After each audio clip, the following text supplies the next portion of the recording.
जय हिंद प्यारे बच्चों। आज हमारी कहानी का नाम है लापता पानी का मामला। इस कहानी में हम जान पाएंगे कि पानी हमारे जीवन के लिए कितना आवश्यक है और वह हमें कहाँ कहाँ से प्राप्त होता है। साथ ही हमें ये भी समझना होगा कि हम अपने स्वार्थ के लिए अन्य लोगों के लिए कठिनाई उत्पन्न ना करें। पानी सभी के लिए आवश्यक है।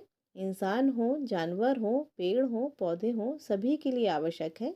इसलिए पानी को बर्बाद भी नहीं करना है और पानी जिन स्रोतों से हमें मिलता है उनकी हमें रक्षा करनी है। तो चलिए सुनते हैं ये कहानी, जिससे लिखा है शालिनी श्रीनिवासन ने और जिसके चित्र बनाए हैं उपमन्यु भट्टाचार्य ने और इसका ट्रांसलेशन यानी कि अनुवाद किया है पूजा बहनवाल ने। रंज के गांव में जो पानी का तालाब था वो लगभग सूख चुका था। अज्जी बारिश के लिए प्रार्थना करने लगी। अम्मा ने घर में पड़े सभी बर्तन और बाल्टियों को इकट्ठा कर उनमें पानी भर दिया। हमें ज़्यादा से ज़्यादा पानी इकट्ठा करके रखना पड़ेगा, उन्होंने कहा। अम्मा ने थोड़ा गहरा खोदने के लिए औजार इकट्ठे किए। जब तक बारिश नहीं होती तब तक गुजारे लायक पानी हमें चाहिए होगा, उन्होंने कहा। रंज ने अपनी कॉपी और पेंसिल निकाली, फिर अपने दिमाग में पानी के बारे में सोचते हुए चल पड़ी अपनी अम्मा अप्पा के पीछे पानी के तालाब की ओर। उसने तालाब की निचली सतह को बहुत बारीकी से जांच की। तालाब का तल सूखा और दरारों से भरा था। रंज सोच में पड़ गई। तालाब का सारा पानी कहाँ चला गया? क्या वो भाग गया? क्या उसे किसी ने चुरा लिया? यह एक बहुत बड़ा रहस्य है। रंज को रहस्य सुलझाना बेहद पसंद था। जैसे जब अज्जी को अपने पढ़ने वाले चश्मे नहीं मिल रहे थे, तब रंज ने उनको ढूंढ निकाला था। चश्मे अज्जी की किताब में मिले उसी पेज पर जो वो पढ़ रही थी। फिर दूसरी तरफ हाथी भला खेतों में क्यों आ जाते हैं? तो तो पता चला कि उनकी जो लंबी लंबी सूंड होती है उनमें वो पके हुए अनाज को दूर से ही सूंघ लेते हैं और उन्हें खाने आ जाते हैं। मैं उस पानी को ढूंढ निकालूंगी, रंज ने बुदबुदाते हुए कहा। रंज ने पानी की तलाश शुरू कर दी। रंज ने पहाड़ी से नीचे जाती हुई उस सूखी नदी का पीछा किया। जहां पर अब वो नहर खत्म हुई वहां एक और तालाब था। वहां ढेरों बकरियां थीं पर पानी नहीं था। रंज ने बकरी चराने वाले से पूछा, क्या आप जानते हैं कि पानी कहाँ हो सकता है? शायद ऊपर, उसने कहा। मैं तो वहीं से आई हूँ, रंज बोली। पानी वहां नहीं है। तो और ऊपर होगा, बकरी चराने वाला बोला। वहीं से तो पानी आता है। रंज ऊपर देखने लगी। रंज तालाब तक वापस चढ़ी। फिर वो पहाड़ी के थोड़ा और ऊपर चढ़ी जहां एक और तालाब था। वहां ना तो पानी था, ना पक्षी, ना पंछी, नाव, कुछ भी नहीं था। केवल एक ही व्यक्ति था वहां। सपना, मुझे पानी कहीं भी नहीं मिल रहा। क्या तुम्हें अंदाजा है कि पानी कहाँ चला गया? रंज ने जोर से आवाज लगाई। वो सपना को जानती थी, वो उसके स्कूल में ही पढ़ती थी। नीचे, सपना ने चिल्लाते हुए जवाब दिया। रंज को एकदम गुस्सा आ गया और उसने अपना पाँव जोर से पटका। नहीं, वो चिल्लाई, नहीं है, ना वो नीचे है ना ही ऊपर। मैं ढूंढ ढूंढ कर परेशान हो गई हूँ, समझ आया? तो क्या ऊपर, वहां? सपना ने अंदाजा लगाया। रंज और सपना दोनों ने ऊपर आसमान की तरफ देखा। सूरज ने वापस उनकी तरफ घूरा। आसमान उजला था, गर्मी और धूल से भरा। नहीं, दोनों ने हामी में सिर हिलाया। वहां तो बिल्कुल भी नहीं हो सकता। रंज हताश होकर सपना के संग नाव में जाकर बैठ गई और कमल ककड़ी का एक टुकड़ा चबाने लगी। वो गर्मी और थकान के मारे बेहाल थी। मंजू के माता पिता गांव छोड़कर चले गए। रंज ने कहा, वो शहर चले गए जहां पर पानी है। शायद हम सभी को वहां से चले जाना चाहिए। तुम जाओ, सपना ने चिढ़ते हुए कहा। तुम्हें किसी ने नहीं कहा यहाँ रहने के लिए। हाँ हाँ ठीक है, रंज ने गुस्से में कहा और पांव पटकती हुई चली गई। पर कुछ भी ठीक नहीं था। पानी अभी भी नहीं था और ना ही बारिश। अगले दिन रंज ने छोटे से गिलास में तालाब के गंदले पानी से दांत मांजे। आख थू! रंज ने थूका। स्कूल में कक्षा आधी खाली थी। बहुत से परिवार उस इलाके को छोड़ चुके थे। सूखा ही सूखा था। धरती में दरारें पड़ चुकी थीं। वो भागती रही, भागती रही, भागती रही। वो बुरी तरह हाँफ रही थी। आखिरकार वो सड़क के किनारे जाकर बैठ गई। मुझे पानी को ढूंढना ही होगा, वो हाँफते हुए बोली। क्या मैं मदद करूं? एक आवाज आई। वो सपना थी जिसने रंज को स्कूल से भागते हुए देखा था। रंज का चेहरा चमकने लगा। हाँ, अब ये सही प्रकार से करना होगा, सपना ने कहा। बिल्कुल असली सैनिटरी इंजीनियर की तरह। किसकी तरह? रंज ने पूछा।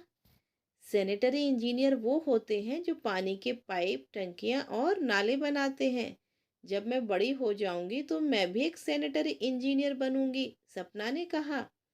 काफी माथापच्ची करने के बाद दोनों ने गांव का नक्शा बनाने की ठानी, जिसमें सभी तालाब और नदियां हों ताकि उन्हें पता चल जाए कि पानी कहाँ गया।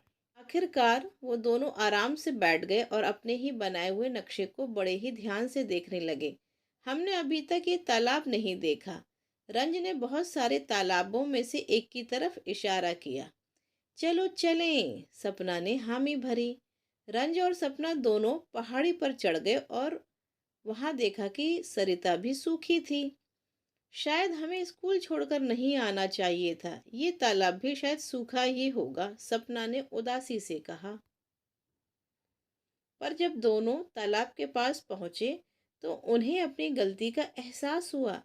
तालाब तो पानी से लबालब था। सपना ने एक छोटे से पंप की तरफ इशारा किया जो तालाब के छोर पर लगा था। मेड़ के ठीक नीचे एक टैंकर था जिसमें सारा पानी जमा हो रहा था। एक आदमी टैंकर के बगल में खड़ा था और निगरानी कर रहा था। रहस्य सुलझ गया, रंज गुस्से में बोली। आमतौर पर रहस्य सुलझाने के बाद जासूसों को खुशी होती है, पर रंज को बहुत गुस्सा आ रहा था। तुम हमारा पानी कहाँ ले जा रहे हो? रंज जानना चाहती थी। शहर, आदमी ने कहा। वहां ज्यादा लोग होते हैं, इसलिए उनको ज्यादा पानी की जरूरत है। ये बिल्कुल सही नहीं है, सपना ने कहा। आदमी अपना कंधा उचकाते हुए बोला। यह तो ऐसा ही है। मेरे दोस्त एक सैनिटरी इंजीनियर हैं, रंज चिल्लाते हुए बोली। उसको पता है कि क्या उचित है और क्या नहीं। आदमी हंसा। सैनिटरी इंजीनियर और तुम जो अभी बच्चे हो, सपना ने धीरे से कहा। हाँ, हम बच्चे जरूर हैं, पर अच्छी तरह जानते हैं कि तुम हमारा पानी नहीं ले जा सकते। घर जाओ, आदमी बोला। तुम कुछ बदल नहीं पाओगे। हम तुम्हारा पंप तोड़ देंगे, रंज चिल्लाई और हाथ में छड़ी लेकर पंप की तरफ दौड़ी। ओहो, आदमी बोला। पर मुझे तो लगा था कि सैनिटरी इंजीनियर पंप बनाते हैं, तोड़ते नहीं। हाँ, नहीं, इस तरह नहीं, सपना ने दुखी होते हुए कहा। पर रंज ने कहा, मैं एक जासूस हूं और मैं कुछ भी कर सकती हूँ। रंज के पास एक बेहतर योजना थी। वो पंप से जाकर चिपक गई। अब तुम इसे नहीं चला सकते। सपना भी भागकर गई और पंप को जकड़ लिया। ए, आदमी चिल्लाया। अब तो वो बहुत गुस्से में था। घर जाओ अपने, उसने कहा। उसी समय घनघोर घटा छा गई। आकाश में जोर से गड़गड़ाहट हुई। बादल गरजने लगे, बिजली चमकने लगी और जोरों से बारिश होने लगी। सपना खिलखिलाकर हंसने लगी। मानसून आ गया। मैं तो घर जा रहा हूँ, तुम जाओ ना जाओ, टैंकर वाले आदमी ने कहा। बारिश होती रही, होती रही, होती रही। ऊश, तालाब के बंध के ऊपर से पानी बह निकला और नदी में बहने लगा। पानी ने उन्हें भिगो दिया। पानी मिल गया, रहस्य सुलझ गया, रंज बोली। याहू! दोनों खुशी से चिल्लाने लगे। अब बच्चों हम सीखेंगे पानी से जुड़े कुछ शब्द जैसे कि तालाब। तालाब जो कि मानव निर्मित जल संचय करने का साधन होता है। तालाबों का आकार छोटे से लेकर बड़ी झीलों तक का हो सकता है।